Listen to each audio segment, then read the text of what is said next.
Assalamualaikum warahmatullahi wabarakatuh. Halo teman-teman, selamat datang di video pembelajaran Bahasa Indonesia pada hari ini. Sebelumnya perkenalkan, nama saya Zalfa Zahira dari Program Studi Pendidikan Guru Sekolah Dasar Fakultas Keguruan dan Ilmu Pendidikan Universitas Muhammadiyah Profesor Dr. Hamka. Nah, pada kesempatan kali ini saya akan membahas topik yang sangat menarik seputar dengan materi kajian berdasarkan dalam ilmu morfologi, khususnya proses morfemis yang berfokus pada afiksasi. Coba kita bayangkan teman-teman, dari satu kata saja, seperti contohnya kata main, lalu satu kata ini bisa berubah makna menjadi bermain, dimainkan, memainkan, bahkan permainan. Dari satu kata dasar bisa muncul banyak bentuk baru dengan makna yang berbeda-beda loh.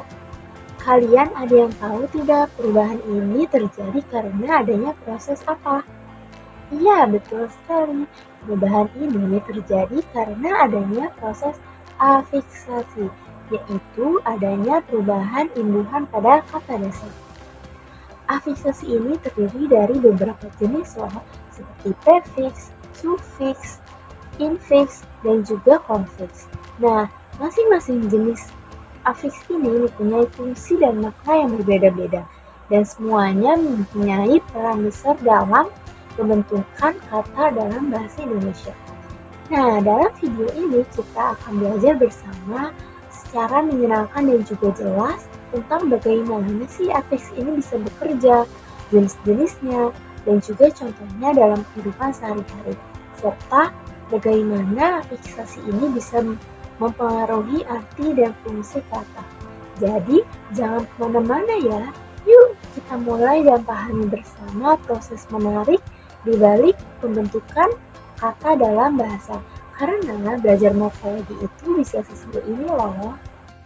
Oke teman-teman, kita akan masuk pada inti pada pembelajaran hari ini. Kalian ada yang tahu tidak sih apa itu afiksasi? Ada yang tahu tidak?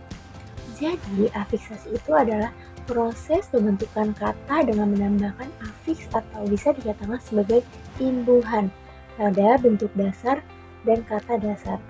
Afiksasi ini merupakan bagian dari proses morfologis dalam banyak bahasa, termasuk pada bahasa Indonesia. Nah, afiksasi ini terdapat 4 jenis, yaitu ada prefiks, infiks, sufiks, dan juga konfiks.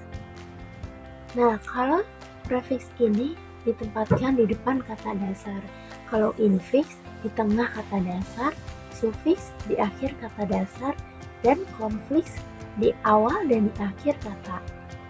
Nah, mari kita bahas satu persatu jenis-jenis ini ya. Yang pertama, ada prefiks. Prefiks adalah afiks atau imbuhan yang ditempatkan di awal kata dasar. Nah, imbuhan ini bisa mengubah makna dan juga kosakata. Terdapat beberapa prefiks yang di awal kata. Ada me, ber, ter, dan juga pe. Yang pertama ada me. Contoh kata dasarnya dari nulis. Jika digabungkan ditambah dengan me jadinya menulis. Contoh kalimatnya ada menulis adalah kegemaran saya sejak kecil. Lalu ada contoh yang kedua dari ber. Contoh kata dasarnya lari. Jika digabungkan antara ber dan lari jadi berlari. Contoh kalimatnya Nusa berlari di sekitar halaman rumah bersama Rara. Lalu ada contoh yang ketiga dari ter. Kata dasarnya ada lihat. Jika digabungkan lihat dan ter jadi terlihat. Contoh kalimatnya langit sore hari ini terlihat sangat cerah dan indah. Lalu yang keempat ada di. Contoh kata dasarnya dari tulis. Jika di dan tulis digabungkan jadi ditulis. Contoh kalimatnya puisi yang ditulis oleh Dinda sangat menyentuh hati sang pembaca. Nah, di sini saya sudah membuatkan tabel untuk mempermudah kalian dalam memahami apa itu sih prefiks. Nah, di sini ada prefiks, terus ada fungsi artinya, contoh katanya, kata dasarnya, dan juga contoh kalimatnya. Nah, yang pertama prefiks dari me. Fungsi atau artinya itu membentuk verba aktif melakukan sesuatu atau tindakan. Contoh katanya seperti tadi, menulis dari kata dasar tulis. Contoh kalimatnya itu Siska sedang menulis cerita di buku hariannya. Lalu ada prefix ber. Fungsi atau artinya itu menunjukkan keadaan atau melakukan sesuatu. Contoh katanya dari bermain, dari kata dasar main. Contoh kalimatnya anak-anak bermain layang-layangan di lapangan bersama-sama. Lalu ada prefix dari ter. Fungsi atau artinya yang menunjukkan perbuatan tidak sengaja atau paling atau pasif. Contoh katanya itu terjatuh dari kata dasar jatuh. Nah, contoh kalimatnya itu ia terjatuh saat berlari di halaman. Lalu selanjutnya ada prefix pe. Fungsi atau artinya itu menunjukkan membentuk pelaku atau alat dari kata kerja atau sifat. Nah, contohnya itu pelukis dari kata dasar lukis. Nah, contoh kalimatnya adalah pelukis itu sedang membuat karya lukisan besar. Lalu ada di yang menunjukkan verba pasif atau kata kerja yang dikenal dengan tindakan. Nah, contohnya itu dibaca dari kata dasar baca. Contoh kalimatnya, buku itu sudah dibaca oleh kakak semalaman. Lalu yang kedua ada jenis dari infix. Infix adalah afiks yang disisipkan di tengah-tengah kata dasar. Biasanya digunakan dalam kata-kata yang berasal dari bahasa daerah atau bentuk lama. Jadi, infix ini jarang sekali kita temukan dalam bahasa sehari-hari. Biasanya, afiks ini digunakan dalam bahasa-bahasa daerah seperti Sunda, Jawa, dan lain-lainnya. Nah, contoh kata dasar dari infix itu yang pertama ada L.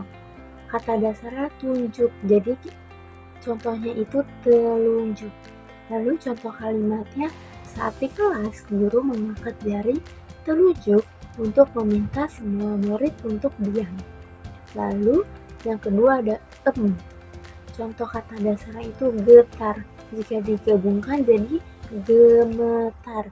Contoh kalimatnya, tangan Putri gemetar saat harus berbicara di depan kelas. Di sini saya juga sudah membuatkan tabel untuk memudahkan kalian dalam memahami materi dari infix. Nah, di sini ada infix dari L, M, dan juga R. Nah, kalau L ini menunjukkan fungsi intensitas atau perulangan. Contoh katanya gelembung dari kata dasar gembung. Contoh kalimatnya, anak-anak bermain dengan gelembung sabun di halaman. Lalu ada em. Fungsinya itu menunjukkan keadaan atau perubahan sifat. Contoh katanya itu gemetar dari kata dasar getar. Contoh kalimatnya itu tangan nenek saat memegang gelas. Itu ada infix dari artinya itu menunjukkan menjadi atau perubahan bentuk. Contohnya dari dasar gigi. Contoh kalimatnya gaji itu memiliki gerigi yang sangat, yaitu ada jenis dari sufiks. Sufiks adalah afiks yang ditempatkan di akhir kata dasar yang biasanya mengubah fungsi dan juga makna kata. Nah, sufiksnya itu ada kan. Contoh kata dasarnya itu beri. Berikan jika digabungkan dengan beri jadi berikan. Contoh kalimatnya itu ayah dan ibu selalu memberikan nasihat yang baik pada Andi sebelum tidur. Di sini saya juga membuatkan tabel agar memudahkan kalian. Nah, di sini ada sufiksnya banyak, yaitu ada kan, i, an, nya, dan ku. Nah, kalau kan ini mempunyai arti membentuk verba kuasatif atau menyebabkan. Contohnya itu membersihkan. Contoh kalimatnya, ibu meminta saya untuk membersihkan kamar tidur. Lalu ada sufiks dari i. Nah, i ini menunjukkan tempat, sasaran, atau yang berulang. Contohnya sukai. Lalu contoh kalimatnya, adik sangat suka kucing karena lucu. Lalu ada sufiks an. yang membentuk fenomena atau hasil dari perbuatan. Contohnya seperti tadi, makanan. Nah, contoh kalimatnya, makanan itu dimasak oleh nenek dengan sepenuh hati dan sayang. Lalu ada sufiks dari nya yang menunjukkan kepemilikan atau penegasan. Contohnya bukunya. Dari contoh kalimatnya misalnya, bukunya tertinggal di meja ruang tamu. Lalu ada sufiks dari ku yang menunjukkan kepemilikan orang pertama tunggal. Misalnya rumahku atau aku. Nah, contoh kalimatnya rumahku berada di ujung jalan kecil itu. Lalu ada prefiks dari mu yang menunjukkan kepemilikan seseorang. Misalnya sepatumu, bajumu, tasmu. Nah, contoh kalimatnya itu adalah apakah sepatumu basah karena hujan, atau apakah ini punya tasmu? Seperti itu. Nah, selanjutnya ada jenis dari konfiks. Konfiks adalah afiks yang merupakan gabungan antara awalan dan juga akhiran yang sekaligus melekat pada kata dasar. Contoh konfiksnya ada ke dan an. Nah, contoh kata dasarnya itu indah. Jika digabungkan jadi keindahan. Jadi ada penambahan dan di depan dan di belakang. Ke di depan dan an di belakang. Nah, contoh kalimat itu, lukisan itu menggambarkan keindahan budaya Indonesia dengan sangat apik. Sekianlah penjelasan materi tentang afiksasi pada hari ini. Semoga penjelasan ini membantu kalian lebih memahami proses pembentukan kata dalam bahasa Indonesia. Jangan lupa untuk terus belajar dan berlatih agar kemampuan berbahasa kalian semakin membaik. Sampai jumpa di video pembelajaran selanjutnya.